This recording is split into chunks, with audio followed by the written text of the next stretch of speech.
Hello everyone, यह हमारा नागरिकता के संबंध में दूसरा पार्ट है। इसका दूसरा भाग यानी भाग 2। और इस भाग में हम नागरिकता वाले जो हमने कॉन्सेप्ट पिछले वीडियो में पढ़ा था, उस वीडियो के सारे जो क्वेश्चंस हैं, क्वेश्चन और आंसर्स जो विभिन्न परीक्षाओं में आए हैं, जो बहुत ज़्यादा इम्पॉर्टेंट हैं, और इनको आप जब हल कर लेंगे तो आपका जो कॉन्फिडेंस होगा वो काफ़ी बूस्ट होगा। उसके अलावा आप सारे क्वेश्चंस को जो विभिन्न प्रतियोगी परीक्षाओं में आते हैं आसानी से हल कर लेंगे। तो चलिए देखते हैं विभिन्न परीक्षाओं में आए हुए सारे क्वेश्चन। तो हम सबसे पहले जब देखते हैं तो हमारा पहला क्वेश्चन आता है, नागरिकता प्राप्त करने और खोने के विषय में विस्तार से चर्चा कहाँ की गई। तो मैंने सबसे पहले आपको बताया था कि नागरिकता के संबंध में जो हमारा संविधान है उसमें बहुत कम वर्णन किया गया है। बहुत कम वर्णन मतलब उसमें सिर्फ 4 पॉइंट लिखे हुए हैं।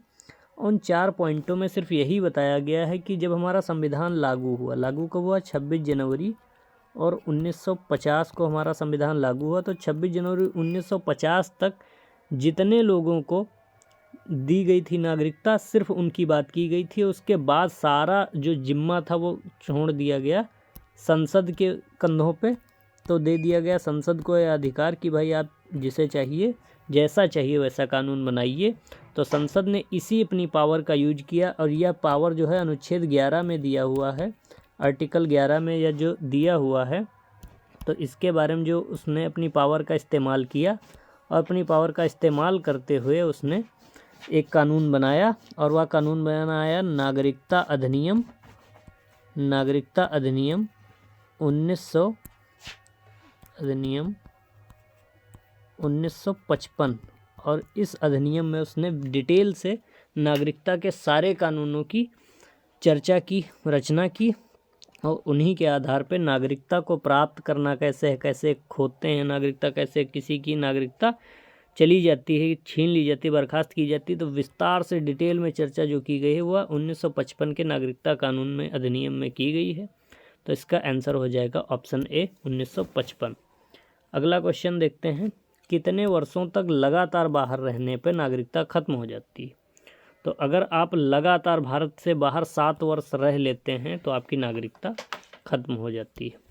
नेक्स्ट क्वेश्चन यह देखते हैं, नागरिकता प्राप्त करने के लिए शर्तें निर्धारित करने वाला सक्षम निकाय कौन सा है। यानी अगर हमें नागरिकता जो शर्तें हैं, तो शर्तें कौन निर्धारित करता है। तो मैंने आपको बताया कि सारी पावर किसके पास है, सारी पावर जो है वह संसद के पास है। विधानसभाएं जैसे इसमें दिया हुआ, तो विधानसभाओं के पास नागरिकता के संबंध में कोई भी पावर नहीं होती है। नागरिकता के संबंध में सारी पावर जो होती है, शर्तें, कायदे, कानून, सब संसद के पास होता है। नेक्स्ट क्वेश्चन देखते हैं, भारत की नागरिकता निम्नलिखित में से किस प्रकार प्राप्त की जा सकती है। तो भारत की नागरिकता प्राप्त कैसे की जा सकती है, मैंने बताया था जन्म से प्राप्त की जा सकती है, वंश के आधार पर प्राप्त की जा सकती है, देशीकरण के आधार पर प्राप्त की जा सकती है। तो इसका सही आंसर होगा उपर्युक्त सभी से। नेक्स्ट क्वेश्चन, नागरिकता संशोधन अधिनियम 1992 के अनुसार, नागरिकता संशोधन अधिनियम 1992 के अनुसार, तो 1992 का जो अधिनियम है उसमें क्या कहा गया है। उसमें कहा गया है कि भारत के बाहर पैदा होने वाले बच्चे को यदि उसकी माँ भारतीय है तो उसे भारतीय नागरिकता प्राप्त होगी। या कहा गया किसी भी बच्चे को भारत में जन्म लेने के कारण स्वतः नागरिकता प्राप्त हो जाएगी। तो अगर आपको याद होगा तो मैंने आपको बताया था कि बाहर प्राप्त होने वाले बच्चे की जो पिता थे उसकी व्यवस्था पहले से थी, और उसके बाद 1992 के अधिनियम द्वारा यह व्यवस्था कर दी गई थी कि पिता के अलावा अगर माता भी भारत की नागरिक है तब भी, क्योंकि माता के साथ भेदभाव फिर हो रहा था, तो यह माता वाली व्यवस्था भी कर दी गई। तो इसका ऑप्शन है, अगर भारत के बाहर बच्चा पैदा हो रहा है तो चाहे पिता पहले से लिस्ट में ऐड था, यानी पिता अगर भारत का नागरिक होता तो वह बच्चा नागरिक हो जाता, लेकिन इसके द्वारा माता को भी इसमें ऐड कर दिया गया। और यह कहा गया कि अब अगर बच्चा भारत के बाहर पैदा होता है तो उसकी चाहे माँ भारतीय हो चाहे पिता भारतीय हो, दोनों में से कोई भी भारतीय हो, वह भारत का नागरिक होगा। और 2004 में क्या व्यवस्था कर दी गई कि या तो दोनों भारत के नागरिक हों, माता या पिता, या फिर एक भारत का नागरिक हो और दूसरा अवैध प्रवासी ना हो। यानी भारत में अवैध घुसपैठिया ना हो, घुसपैठ करके चोरी छुपे भारत में ना आया हो। तो यह हो गया हमारा क्वेश्चन 5। नेक्स्ट क्वेश्चन देखते हैं, नागरिक बनने की शर्तों में से एक आवश्यक शर्त क्या है? तो एक तो है किसी धर्म का समर्थन, तो यह बिल्कुल नहीं है, धर्म के समर्थन के आधार पर नहीं दी जाती है। राज्य की सदस्यता, उसके अलावा 2 ऑप्शन है, उच्च परिवार की सदस्यता, तो यह भी गलत है, उच्च परिवार से कोई लेना देना नहीं। उच्च जाति की, जाति से भी नागरिकता में नहीं लेना देना होता है, तो इसका सही ऑप्शन हो जाएगा आंसर बी, राज्य की सदस्यता। अगर कोई व्यक्ति राज्य की सदस्यता अर्थात भारत की सदस्यता प्राप्त कर लेता है तो वह नागरिक बन जाता है। नेक्स्ट क्वेश्चन नंबर 7 देखते हैं, पाकिस्तान में आकर भारत में नागरिकता प्राप्त करने संबंधी प्रावधान का वर्णन निम्नलिखित में से किस अनुच्छेद में है? तो अगर आपको याद होगा, मैंने बताया था कि अनुच्छेद 6 में क्या लिखा हुआ है, कुछ व्यक्ति जो कि पाकिस्तान में रहते थे, बंटवारे के समय कुछ लोग भारत से पाकिस्तान गए, कुछ लोग पाकिस्तान से भारत आए, तो अनुच्छेद 6 में उन लोगों का वर्णन है जो पाकिस्तान से भारत आए, उन लोगों के लिए नागरिकता कैसे दी जाएगी, यह व्यवस्था अनुच्छेद 6 में की गई हुई। नेक्स्ट क्वेश्चन देखते हैं, संविधान द्वारा प्रदत्त नागरिकता के संबंध में संसद ने व्यापक नागरिकता अधिनियम कब बनाया? तो मैंने बताया आपको 1955 में पहला अधिनियम बनाया, वही व्यापक अधिनियम था। बाद में उसमें समय समय पर सुधार होते गए, यानी 1955 का जो अधिनियम है वह व्यापक अधिनियम है। तो इसका सही आंसर होगा ऑप्शन डी, 1955। नेक्स्ट क्वेश्चन देखते हैं, किस देश में दोहरी नागरिकता का सिद्धांत स्वीकार किया गया है? तो अगर आपने मेरा चैप्टर पढ़ा हुआ है तो आपको पता होगा कि संयुक्त राज्य अमेरिका में कोई व्यक्ति जो है वह दोहरा नागरिक होता है, कुछ एक राज्य का भी, जैसे वहाँ का राज्य एक है टेक्सास, तो अगर कोई व्यक्ति टेक्सास का रहने वाला है तो वह टेक्सास का भी नागरिक होगा, साथ में वह अमेरिका का भी, संयुक्त राज्य अमेरिका का भी नागरिक होगा। तो संयुक्त राज्य अमेरिका में दोहरी नागरिकता की व्यवस्था की गई है। नेक्स्ट क्वेश्चन, नागरिकता बनने की शर्तों में से एक आवश्यक शर्त क्या है? किसी धर्म का समर्थन, कतई नहीं, धर्म के आधार पर नागरिकता नहीं दी जाती। तो राज्य की सदस्यता, यह पिछला क्वेश्चन ही है। नेक्स्ट क्वेश्चन देखते हैं, पाकिस्तान से भारत आकर भारत में नागरिकता प्राप्त करने संबंधी प्रावधान किस अनुच्छेद में है? यह भी पिछला ही क्वेश्चन है, तो यह भी ऑप्शन सी 6 साल है। नेक्स्ट क्वेश्चन है, कौन सी शर्त भारत की नागरिकता प्राप्त करने के लिए नहीं है? तो अधिवास रहना होगा, वंशक्रम यह भी है, उसके अलावा पंजीकरण यह भी है, संपत्ति का स्वामित्व तो यह नहीं है, संपत्ति के आधार पर मैंने कोई चर्चा नहीं की थी, रजिस्ट्रेशन के द्वारा भी चर्चा हुई थी, उसके अलावा वंश के आधार पे भी चर्चा हुई थी, और रहने के आधार पे 7 साल या 5 साल या कई सालों अलग अलग तरीकों में रहने की भी व्यवस्था की चर्चा हुई थी। नेक्स्ट क्वेश्चन देखते हैं, भारतीय संविधान के किन अनुच्छेदों में नागरिकता संबंधी प्रावधान किए गए हैं? तो भारतीय संविधान का अगर भाग पूछे तो भाग हो जाएगा 2, अगर अनुच्छेद पूछता है तो अनुच्छेद 5 से 11 ऑप्शन ए इसका सही आंसर हो जाएगा।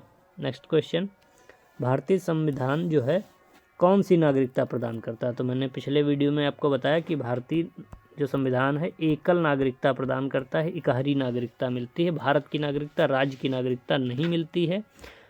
उसके अलावा अगर दोहरी नागरिकता वाले देश पूछे तो अमेरिका है, USA, और उसके अलावा स्विट्जरलैंड जो है वह भी दोहरी नागरिकता प्रदान करता है। नेक्स्ट क्वेश्चन, किस अनुच्छेद के तहत संसद को नागरिकता के संबंध में कानून बनाने का अधिकार है? अगर पिछला वीडियो आपने देखा है तो आपको याद होगा, अनुच्छेद 11 में लिखा हुआ है कि नागरिकता के संबंध में जितने भी नियम, कायदे, कानून होंगे सब बनाने का अधिकार संसद को है, या अनुच्छेद 11 में साफ साफ लिखा हुआ है। अगला है, देशीकरण द्वारा नागरिकता प्राप्ति का एक तरीका क्या है? तो देशीकरण जब हम देखते हैं तो देशीकरण का मतलब होता है कोई व्यक्ति बाहर से आया और बाहर से आकर भारत में किसी पुरुष या महिला से शादी कर लेता है, तो देशीकरण द्वारा नागरिकता प्राप्त कर, जैसे मान लिया कोई इंग्लैंड से कोई व्यक्ति आया और वह आकर भारत में किसी महिला से शादी कर लेता है, तो महिला से शादी करके वह देशीकरण द्वारा यहाँ का नागरिक बन सकता है। नेक्स्ट क्वेश्चन, भारतीय संविधान में नागरिकता के प्रावधान कब लागू हुए? तो जब संविधान लागू हुआ तो नागरिकता के प्रावधान भी संविधान वाले लागू हुए। संविधान लागू हुआ 26 जनवरी 1950 को, तो 1950 को हमारे यह प्रावधान भी लागू होते हैं। नेक्स्ट क्वेश्चन, ऐसे व्यक्ति जो क्या हों, यहाँ पे खाली स्थान छोड़ा गया है, या उसके पश्चात भारत में जन्म ग्रहण किया उन्हें जन्मजात भारतीय नागरिक समझा जाएगा। तो ऐसे सारे व्यक्ति जो कि यहाँ पे क्या भरेंगे, संविधान कब लागू हुआ, तो यहाँ भरेंगे 26 जनवरी 1950। मैंने आपको बताया कि वह सभी व्यक्ति जो 26 जनवरी 1950 या उसके बाद भारत में जन्म ग्रहण किया उन्हें जन्मजात भारत का नागरिक समझा जाएगा। तो यह हो गया 26 जनवरी 1950। और 26 जनवरी 1950 तक जो व्यवस्था थी वो उसके बारे में संविधान में चर्चा कर दी गई और उसमें 4 तरीके के नागरिकों का वर्णन कर दिया गया। उसके ज़्यादा डिटेल में जानने के लिए पिछले वीडियो को आप देख सकते हैं। नेक्स्ट क्वेश्चन है, भारतीय नागरिकता प्राप्त नहीं की जा सकती है। तो भारतीय नागरिकता देशीकरण द्वारा, अर्थात यहाँ पे शादी करके आदमी, मान लिया आदमी विदेशी है, यहाँ के किसी से शादी उसने कर ली तो वह देशी हो गया, तो देशीकरण द्वारा।